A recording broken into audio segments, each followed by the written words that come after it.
Baik, bismillahirrahmanirrahim. Assalamualaikum warahmatullahi wabarakatuh.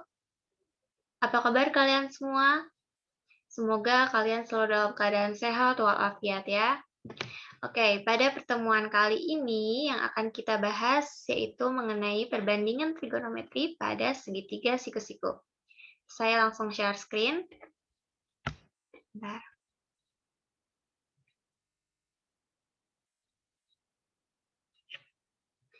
Nah, pada pertemuan sebelumnya, saya sudah menyebutkan beberapa manfaat yang bisa digunakan dengan ilmu trigonometri pada kehidupan sehari-hari. Nah, tentunya semua yang saya sebutkan itu yaitu terkait penghitungan tinggi dari gedung atau tebing dan lain-lain itu masih berhubungan dengan topik yang akan kita bahas hari ini. Jadi semua yang kita hitung itu nantinya akan diilustrasikan dengan segitiga siku-siku. Baik, perbandingan trigonometri pada segitiga siku-siku. Sebelumnya saya mau tanya, kalian masih ingat nggak sih bentuk dari segitiga siku-siku? Gimana ya bentuknya? Nah, seperti ini ya. Di sini ada segitiga siku-siku A dengan sisi A, B, C. Lalu kira-kira kalian masih ingat nggak teorema Pitagoras? Teorema Pitagoras ini pernah kalian pelajari di jenjang SMP ya. Nah, teorema Pitagoras punya rumus seperti ini. Nah, kalau kita mau menghitung nilai panjang sisi C-nya, kita bisa gunakan rumus C kuadrat sama dengan A kuadrat plus B kuadrat. Jadi, panjang sisi miring ini, penjumlahan dari sisi ini dikuadratkan plus sisi yang ini dikuadratkan. Jadi, kalau mau menghitung C-nya aja, yaitu C sama dengan akar dari A kuadrat plus B kuadrat.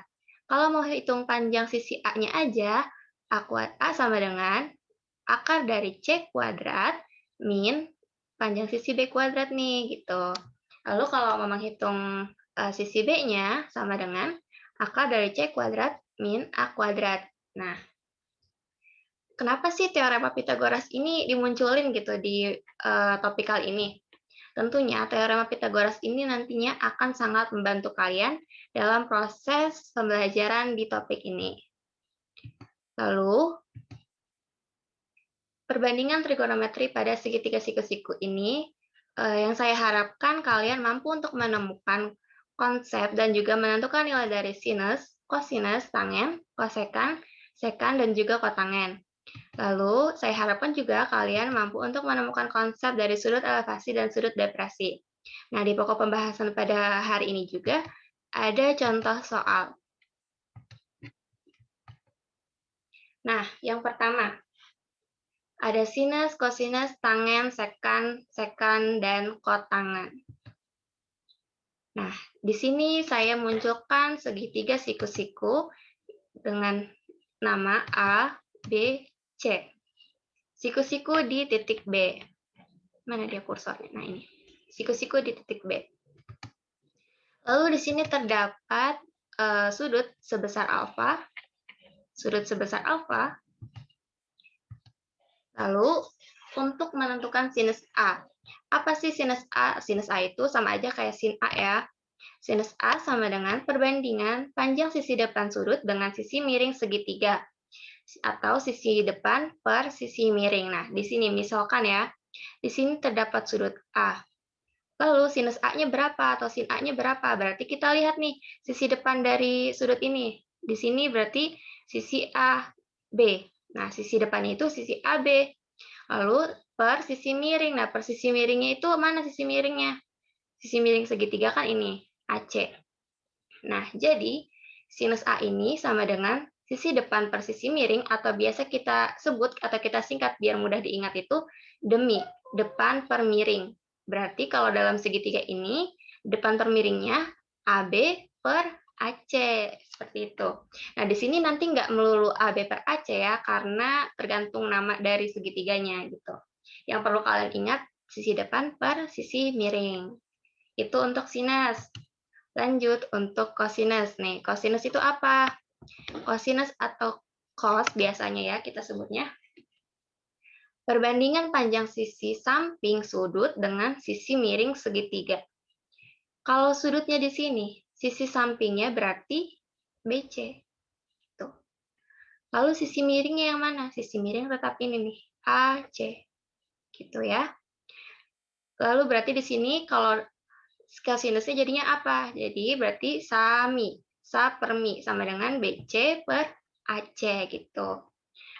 Lalu yang ketiga ada tangan A atau tan A biasanya ya.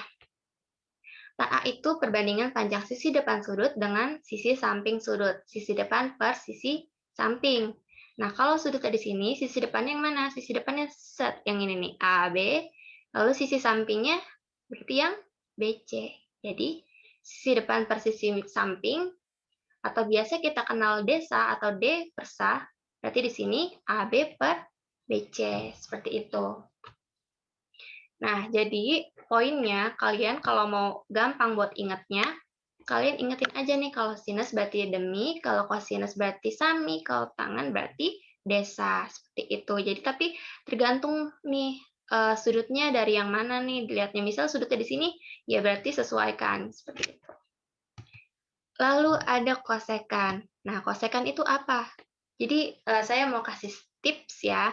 Di sini kosekan, huruf ketiga dari kosekan ini kan S. Berarti dia perbandingan dari sinus gitu. Kebalikan dari sinus gitu maksudnya.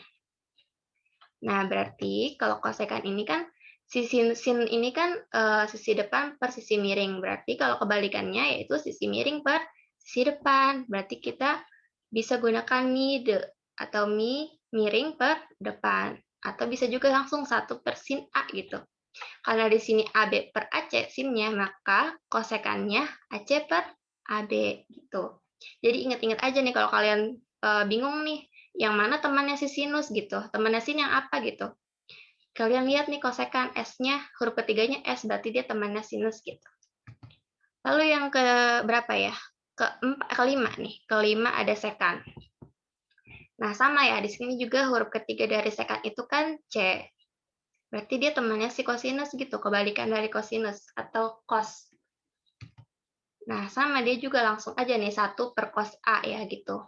Berarti dia kebalikannya kalau di sini cosnya A, cosnya BC per AC, berarti sekannya atau seknya itu AC per BC gitu ya.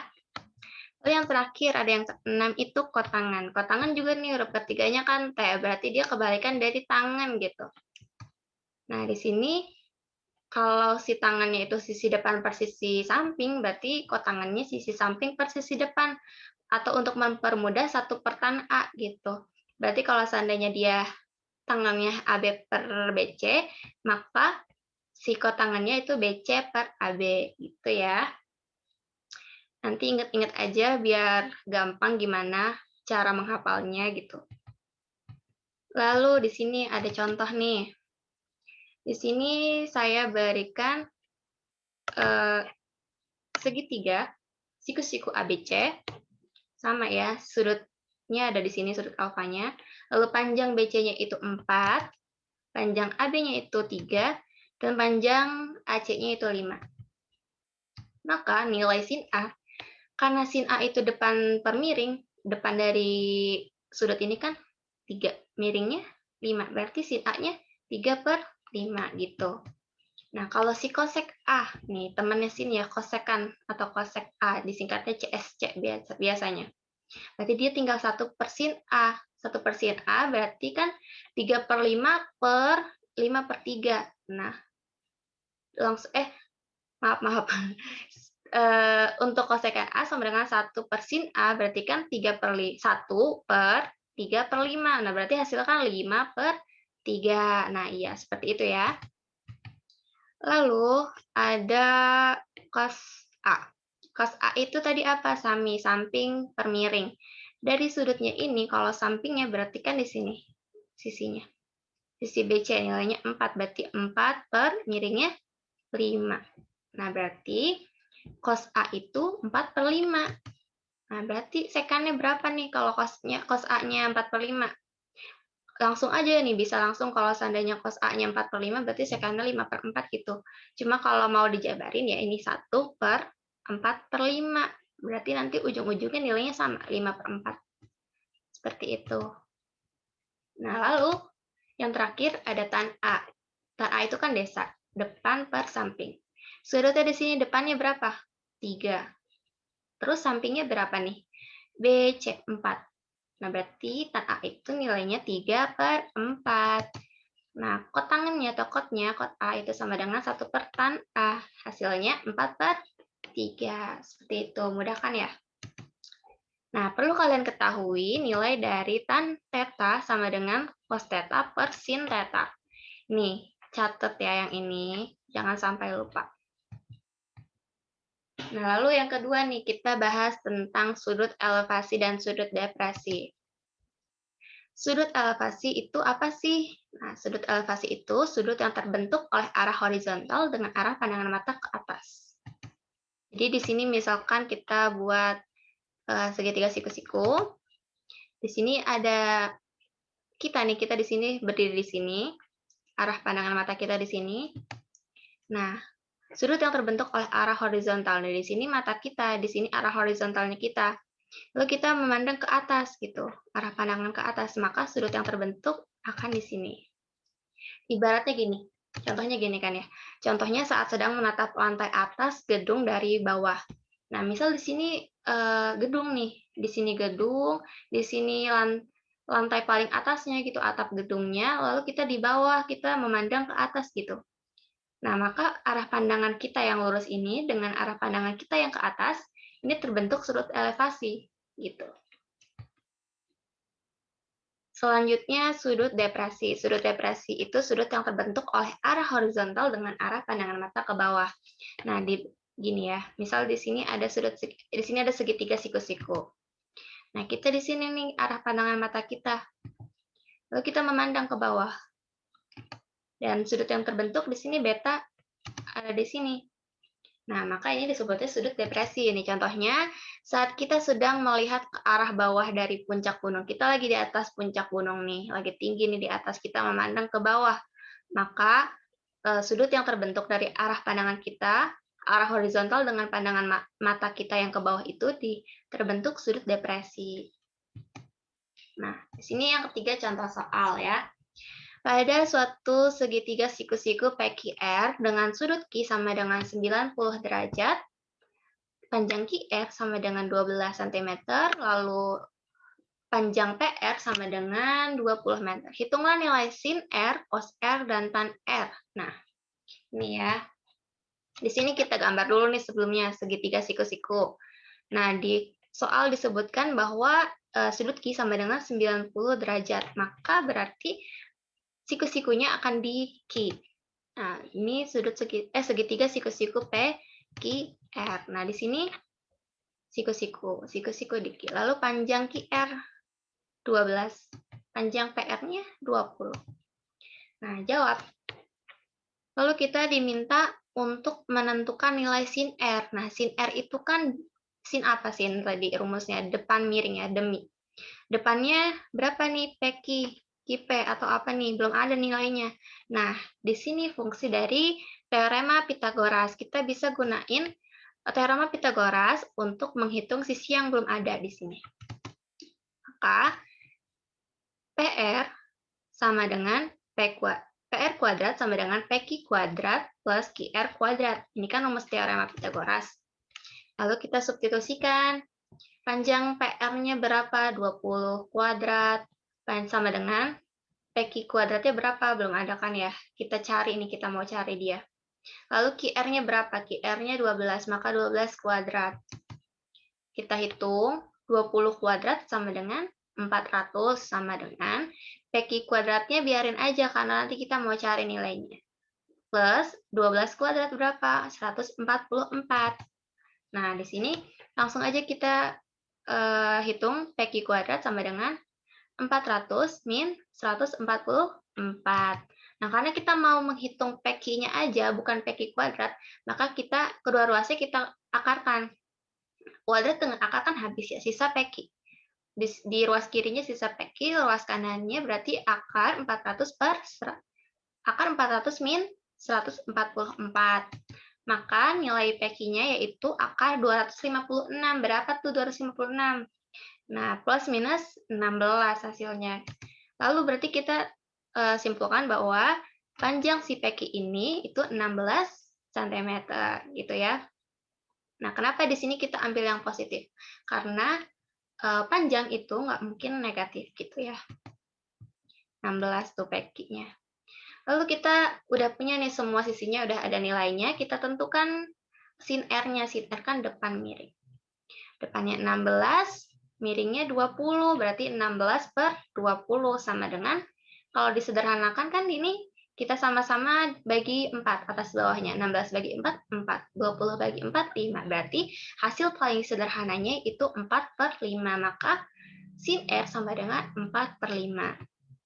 Nah, untuk cos R. Cos R apa nih? Samping miring tadi. Berarti di sini sampingnya berapa? Sampingnya 12 gitu ya kan. Lalu miringnya 20, maka cos R sama dengan 12 per 20. Jika kita sederhanakan, 12 dibagi 4, 3. 20 dibagi 4 sama dengan 5. Berarti nilai cos R yang paling sederhana yaitu 3 per 5. Lalu tan R. Tan R tadi apa? Desa depan, samping ya. Depannya 16, sampingnya 12. Berarti, nih di sini kan sudutnya nih ya, saya ulangi, di sini depannya set 16. Lalu sampingnya, samping dari sudutnya kan ini, 12. Berarti kan 16 per 12. Kita sederhanakan jadi sama-sama dibagi 4 jadi 4 per 3 gitu ya. Berarti nilai sin R-nya 4 per 5, cos R-nya 3 per 5, tan R-nya 4 per 3. Lalu contoh soal yang kedua. Segitiga KLM memiliki koordinat K, titik K itu min 5, min 2. Lalu L 3, min 2. Dan M min 5, 4. Berarti yang ditanya apa nih? Nilai kotangin M berapa gitu.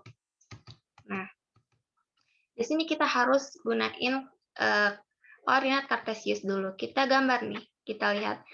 K-nya ini kan min 5, min 2.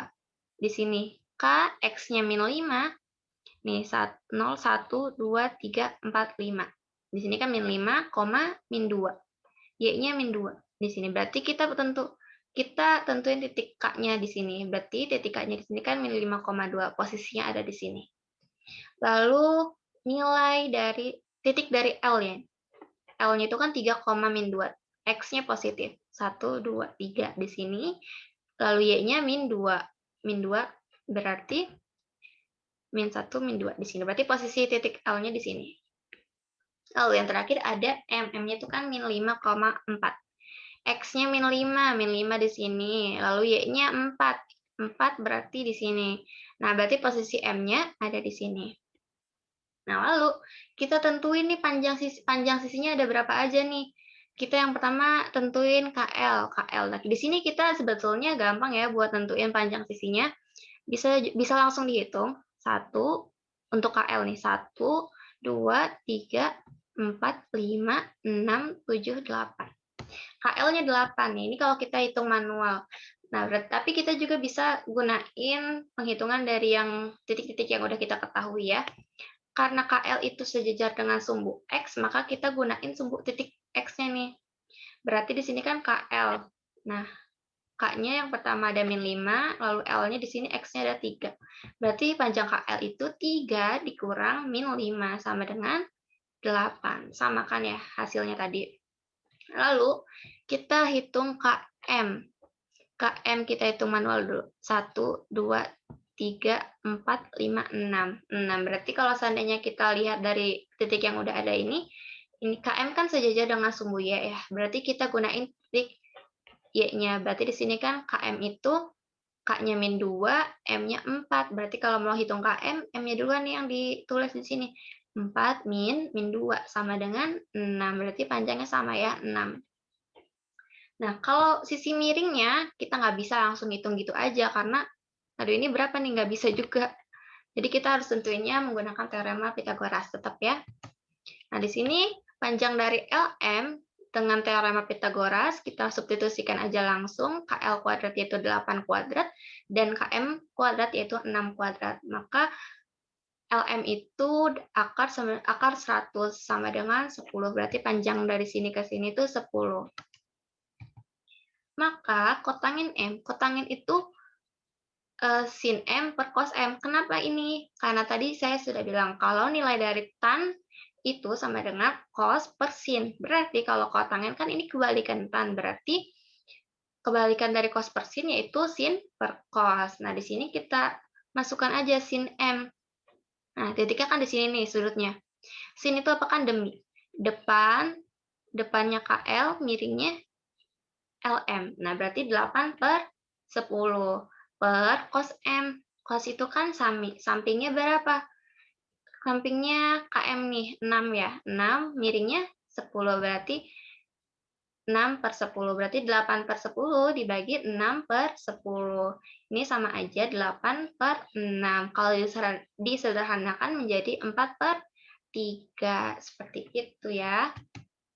Lalu contoh yang ketiga nih.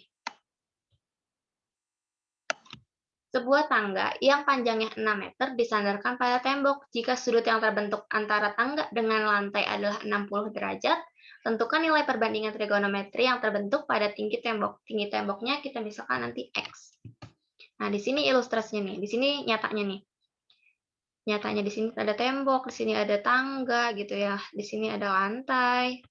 Nah, jika kita ilustrasikan ke bentuk segitiga siku-siku, maka akan seperti ini. Di sini berarti sudut yang terbentuk antara lantai dengan tangga itu kan 60 derajat ya. Sini 60 derajat. Lalu panjang tangganya berapa di soal 6 meter di sini berarti. Lalu tinggi temboknya X. Nah, di sini tinggi temboknya X. 60 derajat ini di sini nih berarti ini menggunakan yang disebut sudut elevasi. Nah, karena arah pandangannya ke atas nantinya. Lalu, bentar. Di sini kita punya modal sudut di sini ada, lalu sisi miringnya ada. Lalu yang menggunakan, lalu nih ya, antara sin, cos, tan yang menggunakan konsep depan sudut dengan miring segitiga itu apa? Berarti kan ada depan miring itu sin ya, berarti kita di sini bisa gunakan sin untuk mempermudah penentuan dari nilai perbandingan trigonometri. Nah, sin 60 itu kan sin 60 derajat.